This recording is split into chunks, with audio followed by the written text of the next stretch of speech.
जय हिंद साथियों, आप सभी का एक बार फिर से नए लेक्चर में बहुत बहुत स्वागत है। जैसा कि इस समय हम लोग क्लास 10th का अनुसार पेपर सॉल्व कर रहे हैं।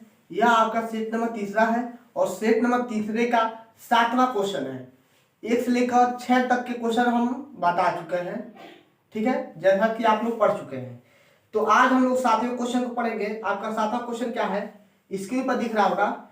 दिया है कुछ निश्चित संख्या के छात्रों में 300 सेव समान रूप से वितरित किए जाते हैं। मान लेते हैं कुछ स्टूडेंट हैं और 300 हमारा क्या है, सेव है। वह 300 सेव छात्रों में बांटा जाता है। यदि 10 छात्र और आ जाते हैं, ठीक है, पहले जितने छात्र थे उसमें 10 छात्र और आ जाते हैं, ठीक है, 10 छात्र और आ जाए तो प्रत्येक छात्र को मिलने वाले सेवों की संख्या में 1 की कमी हो जाती है, ठीक है। 1 की क्या होती है, कमी होती है। वृद्धि और कमी में अंतर होता है, ठीक है ना, अभी बता रहे हैं। तो छात्रों की संख्या ज्ञात कीजिए। क्या करना है, छात्रों की संख्या ज्ञात करना है। तो जो ज्ञात करना है उसको क्या मानेंगे, यक्स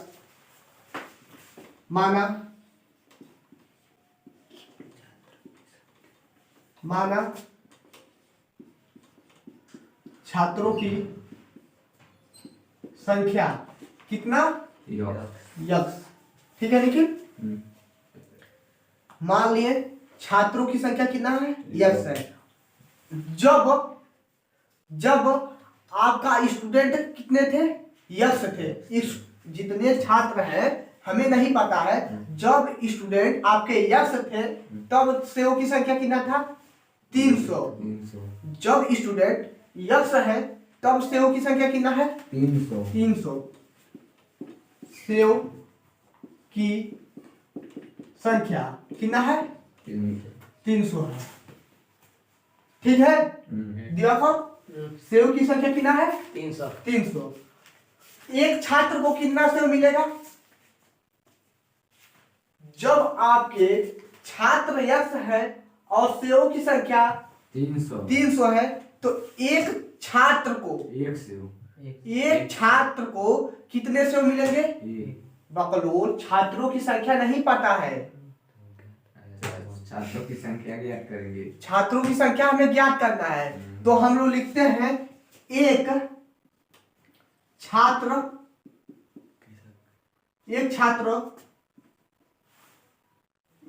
को मिला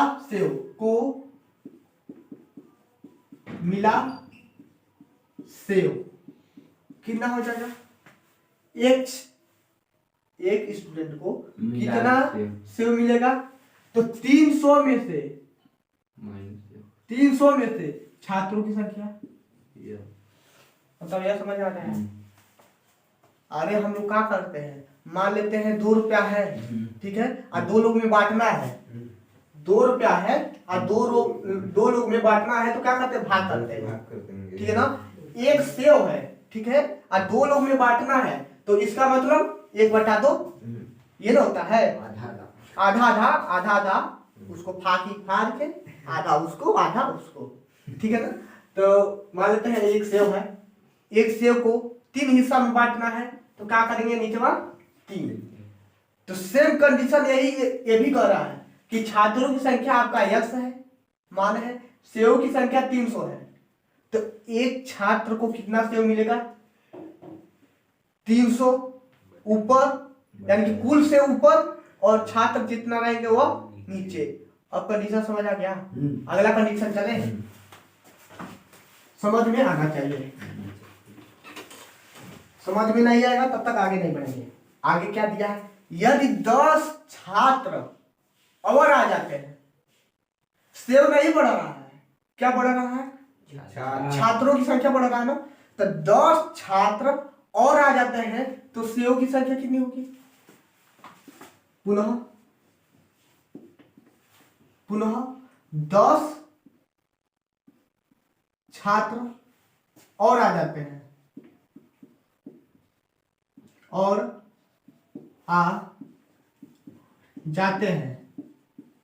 ठीक है। 10 छात्र और आ जाते हैं तो हमारा कितना हो जाएगा? x प्लस 10 x प्लस के 10, यानी कि 10 छात्र, इसमें क्या दिया, जो दिया रहेगा वही लिखेंगे। यदि 10 छात्र और आ जाए, और आ जाए, ठीक है, और आ जाए तो यानी कि x प्लस के 10, ठीक है। तो सेव की संख्या कितना होगा? सेव की संख्या कितना होगा? यह नहीं बदल रहा है, एक बार और समझो। छात्रों की संख्या x, ठीक है, सेवों की संख्या 300, यह क्वेश्चन कह रहा है। इसको मान लिया क्योंकि यह निकालना था, छात्रों की संख्या में नहीं पता है। तब एक छात्र को कितना सेव मिलेगा? तो हम वही काम किए हैं, 300 बटे के x, छात्रों की संख्या नीचे और सेवों की संख्या ऊपर, यानी कि एक सेव को हमें 2 लोग में बांटना है, तो 1 बटे के 2, ठीक है ना। तो सेम कंडीशन, पुनः 10 छात्र और आ जाए तो x प्लस के 10, तो सेव की संख्या नहीं बदल रहा है, तो एक छात्रों को, या छात्र लिख लो इसको खाली, एक छात्र को मिला सेव, कितना हो जाएगा? 300 बटे में x प्लस 10 बहुत सही, x प्लस के 10, x प्लस के 10 क्यों कर रहे हैं? क्योंकि 10 छात्र और बढ़ जाते हैं। पहले में मान लेते हैं, पहले 10 थे, उसमें 10 और बढ़ गए तो 20 हो गए, ठीक है। तो सेम कंडीशन हो गया। और क्या कह रहा है? प्रत्येक छात्र को मिलने वाले सेवों की संख्या में एक की कमी होती है। कमी होगा तो माइनस, अधिक होगा तो प्लस। प्रश्न था,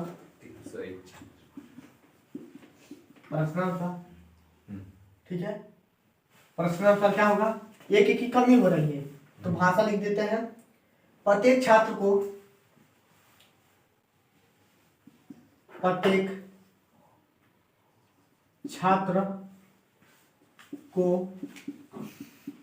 मिलने वाले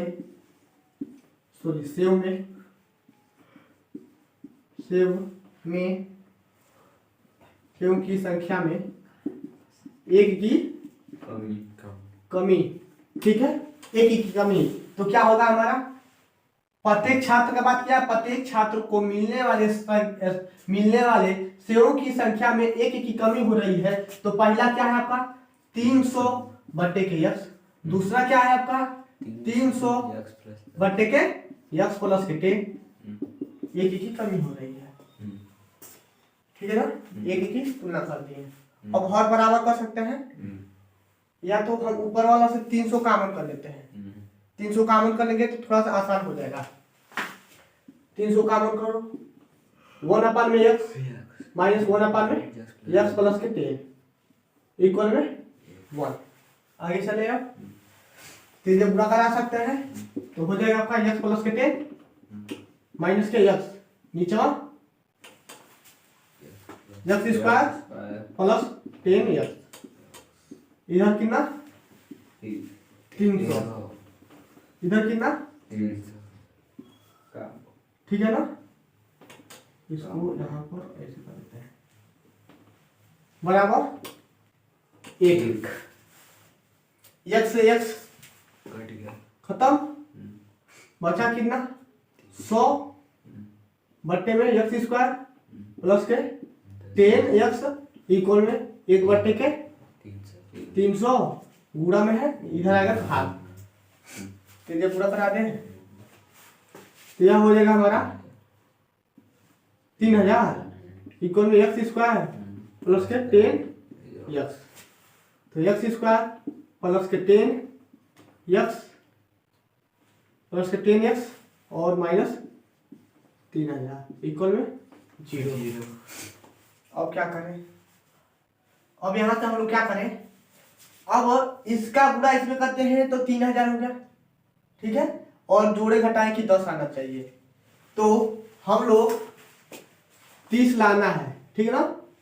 तो 5 गुणे 6 करते हैं तो कितना होगा आपका? 30 होगा। 5 गुणे 6 करेंगे तो 30 होगा। एक जीरो यहाँ पर लगा देते हैं, एक जीरो यहाँ पर लगा देते हैं, तो 2 जीरो और बढ़ जाएगा, तो 3000 हो गया। ठीक है, और 60 में से 50 घटाएंगे तो 10 आ जाएगा। कंडीशन सही है। तो एक्स स्क्वायर प्लस के 60 x minus 50 x minus 3000 equal में 0। अब यहाँ से एक्स कॉमन करते हैं तो एक्स प्लस के 60 माइनस 50 कॉमन करते हैं तो एक्स प्लस के 60 इक्वल में 0। एक्स प्लस के 60, ठीक है, और एक्स माइनस के 50 इक्वल में 0। अब नीचे लिखते हैं तो एक बार x प्लस 60 इक्वल में 0 ले लेते हैं और एक बार x माइनस 50 इक्वल में 0 ले लेते हैं। ठीक है निखिल, यहाँ से x का जो मान आएगा वह ऋणात्मक आएगा और यहाँ से जो x का मान आएगा वह धनात्मक आएगा। ठीक है, तो हम कौन सा मान लें? छात्र की संख्या आपका कभी ऋणात्मक होगा नहीं, तो धनात्मक हमेशा लेंगे। ठीक है, तो x बराबर 50, छात्रों की संख्या आपका 50 है। जब आपके 10 छात्र और आ जाएंगे तो कितना हो जाएगा? 60 हो जाएगा। ठीक है ना कंडीशन। पहली छात्रों की संख्या अतः लिख देंगे, अतः छात्रों की संख्या कितना? 50। इसके साथ ले लो बाबू, समझ में आया है? इसको रख करते अगला क्वेश्चन देखते हैं क्या दिया है। और जो अगला क्वेश्चन है बहुत आसान है, जो कि 6 नंबर में दिया है। ये भी क्वेश्चन आसान था, बस समझाने में समय ज्यादा लगा है ताकि आपको समझ में आ जाए। अगला क्वेश्चन दिया है 1/में x प्लस के 4, 1/में x प्लस के 4 माइनस 1/में x माइनस के 7 इक्वल में 11/30। x ऐसा क्वेश्चन बताए थे, x डज नॉट -4, 7। एक बार और बता देते हैं, जब भी इस प्रकार का क्वेश्चन आ जाए, ठीक है, तो तिर्यक गुणा करा दो। तो तिर्यक गुणा कराएंगे तो x माइनस के 7 माइनस x माइनस 4 है। माइनस कैसे हुआ है? क्योंकि यहाँ पर तो प्लस है, तो माइनस क्यों हुआ है? यहाँ पर आपका माइनस है, इस माइनस की वजह से जो प्लस रहेगा वो माइनस हो जाएगा। नीचे क्या आ जाएगा? x square minus 7x minus इसका इसमें हो गया प्लस 4x प्लस 4x और माइनस 7 को 28। ठीक है, इक्वल में 11/30। x square x plus x कटा माइनस 11 बट्टे में x स्क्वायर, नीचे कितना हो जाएगा? Minus 3x minus 28। सही है निखिल? 11/30। इधर 11 इधर 11 कटा माइनस 1/में x square minus 3x minus 28 equal में 1/30। तिर्यक गुणा कराएंगे तो x square minus 3x minus 28 equal में -30। -30 को इधर लाएंगे तो x square minus 3x minus 28 plus के 30 इक्वल में 0। x स्क्वायर माइनस 3x और प्लस 2 इक्वल में 0। गुणा करें कि 2 हो और जोड़े घटाए कि 3 आना चाहिए। 2 कम 2 और 2 प्लस 3। अब यहाँ तो हो जाएगा देखिए x स्क्वायर और minus 2x minus x plus 2 equal में 0। तो x स्क्वायर यह कैसे हुआ है? गुणा करने पर 2 जोड़ने घटाने पर 3। यहाँ से कॉमन करते हैं x को तो x माइनस 2, यहाँ से -1 को कॉमन करते हैं तो x माइनस के 2 इक्वल में 0। तो x माइनस 2 एक कोष्ठक में, x माइनस 1 एक कोष्ठक में, दूसरा मार्कर तैयार करो।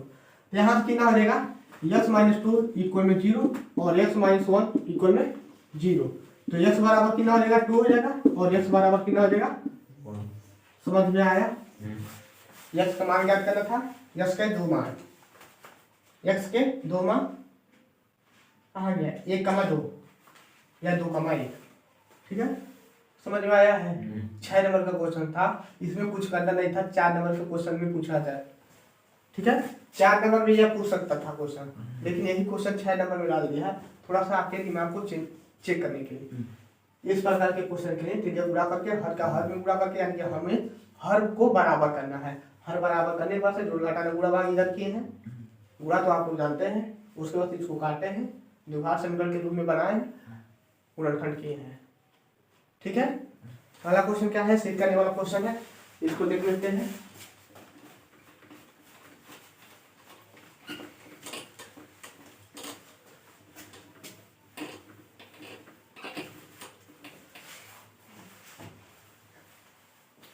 दिया है चित्र में, स्क्रीन पर दिख रहा होगा, चित्र में चित्र बनाते हैं, ऐसे है, ऐसे है और ऐसे है, यह लंब है, इस पर यह कोण जो है 90 अंश का है और ये भी कोण जो है आपका 90 अंश का है। बहुत आसान क्वेश्चन है, या ए है या बी है या सी है, डी है और ई है, बस और कुछ नहीं दिया है।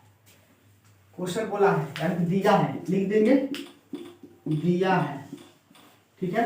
हल करने वाला काम यहाँ से चित्र के साथ, चित्र के साथ ही कॉपी में, ठीक है ना, कॉपी में चित्र के साथ ही बनाए। दिया है ये भी लंब है बीसी पे, ठीक है, ये डी लंब है, सॉरी डी लंब है, डी लंब है एसी पे, बकलोल लंब है किस पे, लंब यहाँ पर रहेगा एसी पे। यह दिया भी है, बिना दिए हुए भी हम लोग दिखा सकते थे, ठीक है, दिया है तो सिद्ध करना है यानी प्रूव करना है, लिख देंगे 3 नंबर का क्वेश्चन है यहाँ, ठीक है ना, यह 3 नंबर का क्वेश्चन है, 3 नंबर का क्वेश्चन और दिया है। प्रूव करना है कि त्रिभुज ए बी सी समरूप है, त्रिभुज ए डी ई समरूप दिखाते हैं। समरूप होने का कंडीशन, त्रिभुज ए बी सी व त्रिभुज ए डी ई में, ठीक है। चले त्रिभुज ए बी सी, त्रिभुज ए बी डी में क्या उभयनिष्ठ मिल रहा है, कोण ए बराबर में कोण ए उभयनिष्ठ, ठीक है, कोष्ठक में लिख देंगे उभयनिष्ठ, कोण ए उभयनिष्ठ हो गया। कोण बी बराबर में कोण ई, कितना, कोण बी बराबर में कोण ई कितना 90 अंश के, ठीक है। जब हाई कोण इस दोनों में उभयनिष्ठ है, हाई कोण इस कोण के बराबर है 90 अंश, तो कोण डी बराबर कोण सी नहीं होगा। इसी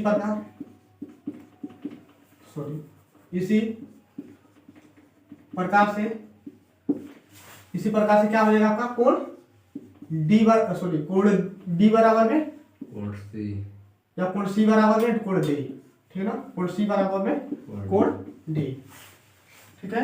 तो अब कहेंगे त्रिभुज ए बी सी समरूप है त्रिभुज ए डी ई के, किससे, एंगल से, जो कि हमारा क्या हुआ, ठीक है, समझ में आया है। कुछ काम नहीं करना था, 3 नंबर आपका पक्का हो जाएगा। समरूप देखा नहीं आता है, 3 काम कर सकते हो ना, हो जाएगा ना। आगे चले, आगे चलते हैं, इसको रख देते हैं और पुनः चित्र वाला क्वेश्चन आ गया, तो इस क्वेश्चन को हम लोग ब्रेक लेते हैं, ठीक है, क्योंकि ऐसा क्वेश्चन आप लोग लगा लोगे, स्क्रीन पर दिख रहा होगा ऐसा क्वेश्चन, बस समरूप दिखाना है, ठीक है, समरूप दिखाना है, ऐसा क्वेश्चन लगा लेना, स्क्रीन पर दिख रहा है, आगे चलते हैं सेट नंबर 4 पे, तेजी के साथ इसको खत्म कर देते हैं, उसके बाद से तब मोस्ट इंपॉर्टेंट क्वेश्चन को पढ़ेंगे। सेट नंबर 4 का सेट नंबर 4 में 7वां क्वेश्चन, 7वां क्वेश्चन का कॉल दूसरा मार्क कर दूंगी। देखो सॉरी दिया है एक नाव, क्वेश्चन दिख रहा होगा, एक नाव जिसकी स्थिर जल में जो चाल है 5 किमी प्रति हावर्स है, ठीक है। स्थिर जल में एक नाव है, यहाँ पे एक प्यारा सा नाव बनाते हैं, ठीक है। यह हमारा क्या है, क्या है निखिल? नाव है जो किस में है? स्थिर जल में है, ठीक है ना। एक नाव है जो स्थिर जल में है, 5 किमी प्रति हावर्स के चाल से चल रहा है, 5 किमी प्रति हावर्स की चाल से चल रहा है। 12 किमी धारा के प्रतिकूल जाने में, ठीक है, जाने में वही दूरी धारा के, ठीक है, वही दूरी धारा के अनुकूल जाने की अपेक्षा 1 घंटा अधिक समय लगता है, ठीक है। तो धारा की चाल क्या कीजिए, यह चित्र समझ में आया? माना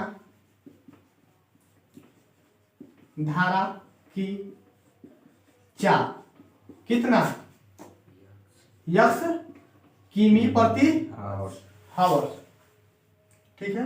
ये किसका चाल है? 12 और स्थिर जल में, स्थिर जल में नाव की चाल कितना दिया है? 5 किमी प्रति ये दिया है, ठीक है। माना धारा की चाल यक्स किमी प्रति हावर, स्थिर जल में नाव की चाल 5 किमी प्रति हावर। यहाँ तक समझ में आया? आगे क्या दिया है? और प्रश्न अनुसार चलेंगे, प्रश्न अनुसार क्या चलेंगे? 12 किमी धारा के प्रतिकूल लिखेंगे प्रश्न अनुसार, प्रश्न अनुसार 12 किमी धारा के प्रतिकूल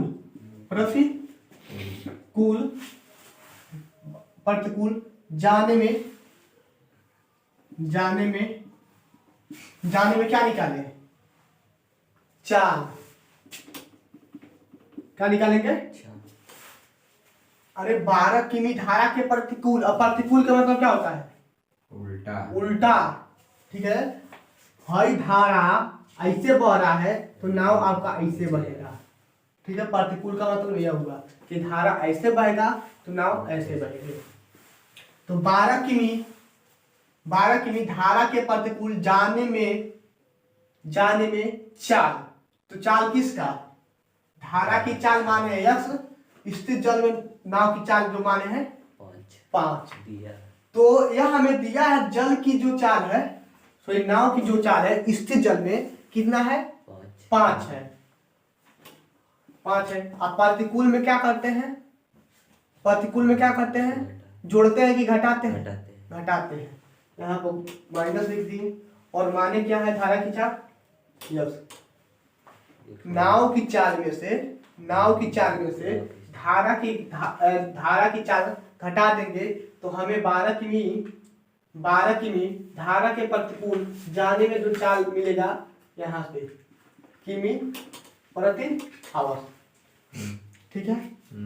तो इसका समय निकाल सकते हैं, क्योंकि दूरी पता है, अब चाल भी पता हो गया, तो टाइम तो हमारा निकल जाएगा ना। तो समय बराबर क्या होगा? दूरी बटे 4। तो दूरी कितना है आपका? 12, और चाल कितना है? 5 माइनस x, ठीक है। या जो समय है इसको t1 मान लेते हैं, t1 इक्वल में 12 बटे के 5 माइनस x, समीकरण 1, ठीक है निखिल। और दूसरे कंडीशन पे चलते हैं। 12 किमी धारा के अनुकूल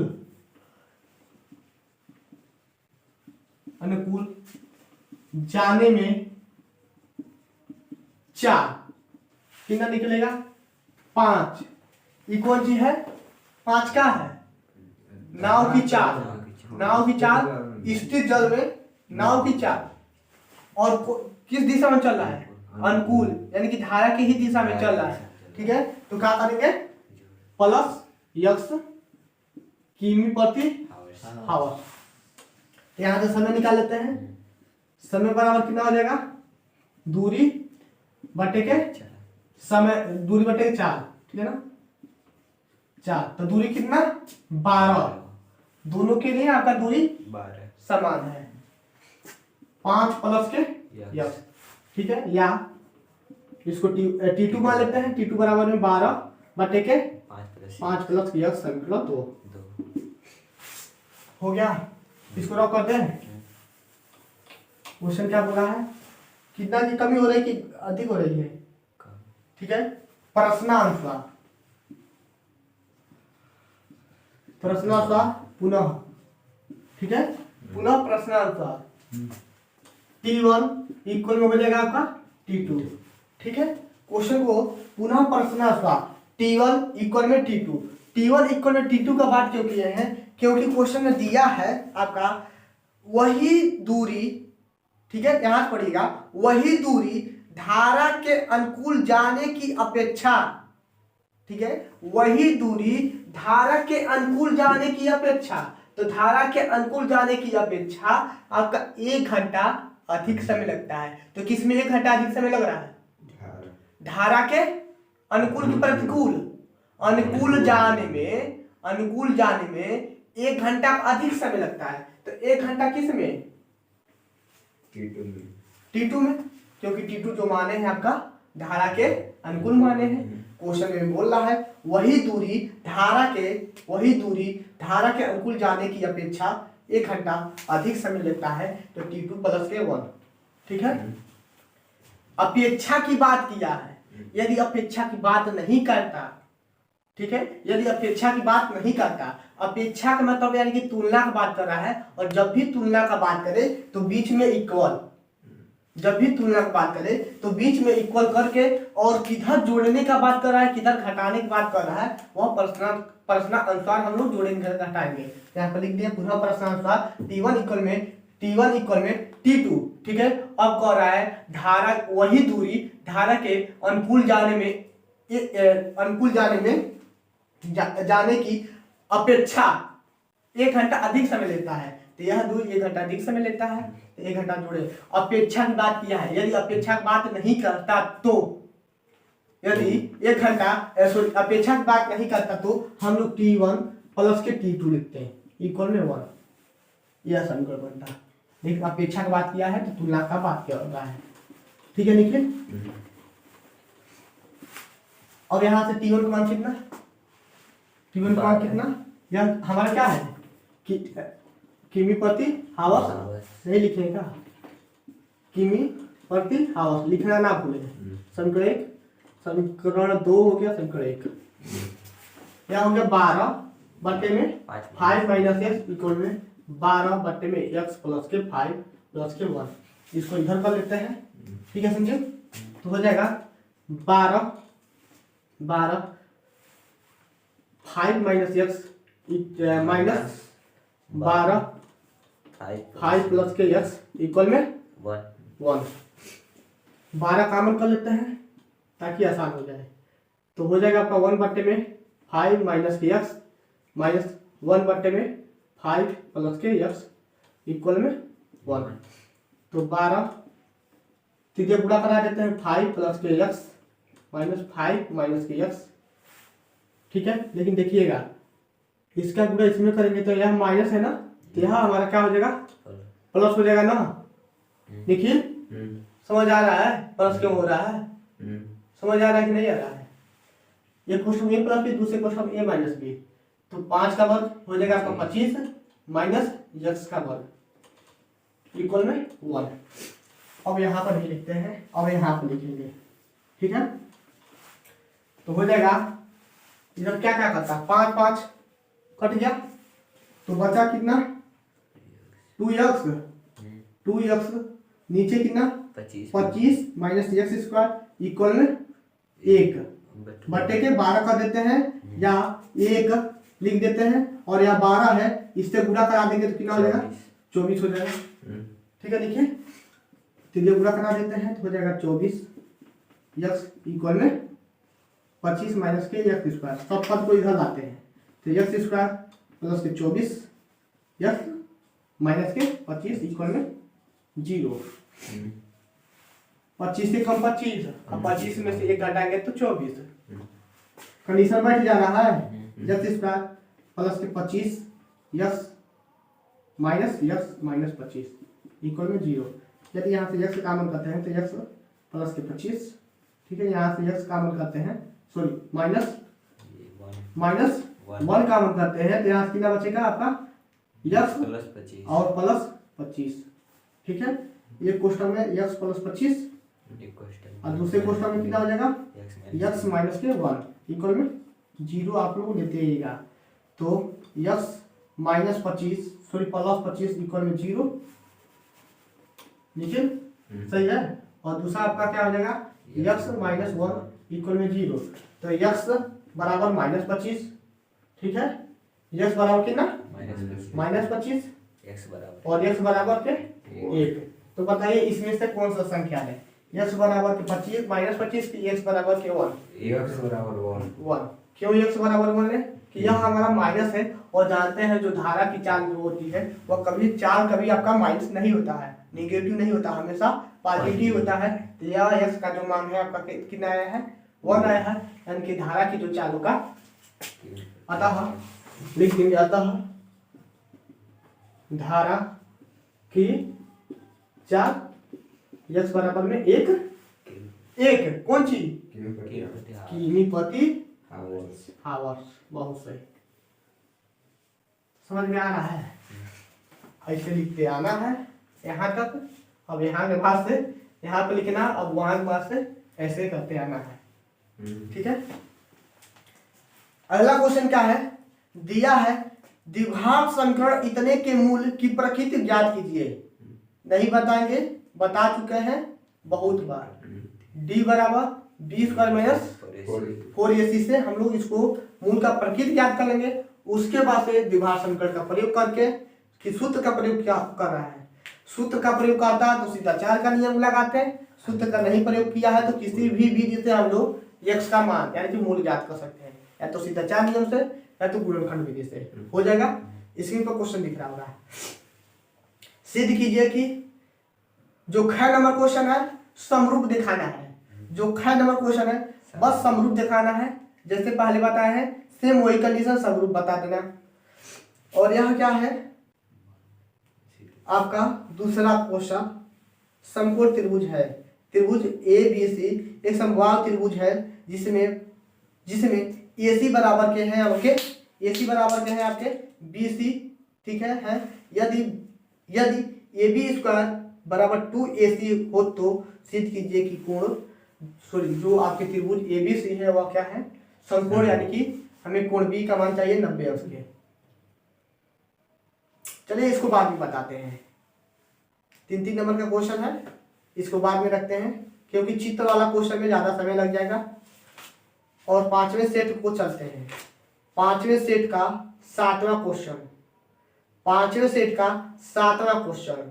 तो 5वें सेट का 7वां क्वेश्चन का क नंबर क्वेश्चन, जो क नंबर क्वेश्चन है इसको कल पढ़ेंगे, आज नहीं पढ़ेंगे। आज आपका वीडियो समाप्त हुआ, लेकिन कौन सा क्वेश्चन हम बता दिए हैं, अब इसको आप लोग लगाइए, वह क्वेश्चन आप लोग लगाइएगा।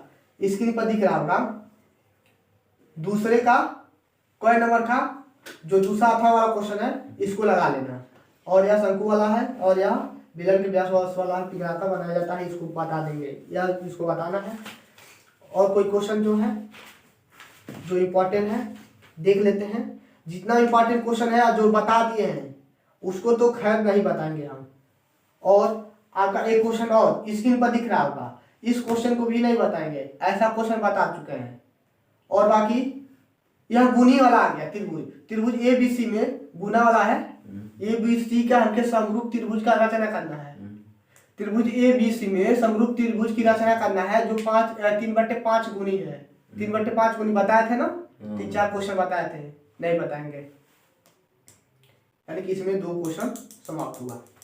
ठीक है, 2 क्वेश्चन इसमें बाकी है। और कोई क्वेश्चन जो हम बता दिए हैं, एक लेक्चर और आएगा इसका, उसके बाद से हाँ एक लेक्चर, यह आप क्वेश्चन देखिएगा 8वां सेट में का है, ये भी वही क्वेश्चन है। त्रिभुज ABC में एक समरूप त्रिभुज की रचना करना है, जो गुणी क्या है आपका 3/4 क्वेश्चन बताए थे, उदाहरण के तौर पे 3/4 भी लिए थे। ठीक है ना संजीव, हो जाएगा।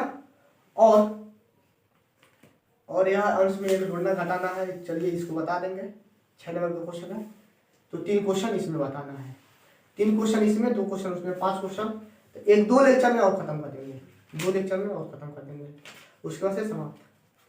जितना भी क्वेश्चन हम कह रहे हैं आप लोग लगा लीजिएगा, ऐसे क्वेश्चन को नहीं बताएंगे, नहीं लगा पाएंगे। जितना भी स्क्रीन पर क्वेश्चन लगा था, यदि नहीं लगा पाएंगे तो आप लोग बता दीजिएगा, हम उसको पुनः बता देंगे, लेकिन लगाने से कोई फायदा नहीं है। जब तक आप लोग रिवीजन नहीं करेंगे तब तक कोई फायदा नहीं है, रिवीजन करेंगे तभी आपके लिए फायदा रहेगा। बस आज के लिए इतना ही, 1-2 लेक्चर में आपका 2022 का सेट पूरा समाप्त हो जाएगा। तो यदि वीडियो पसंद आया हो तो लाइक जरूर कीजिएगा। ओके बाय, जय हिंद साथियों।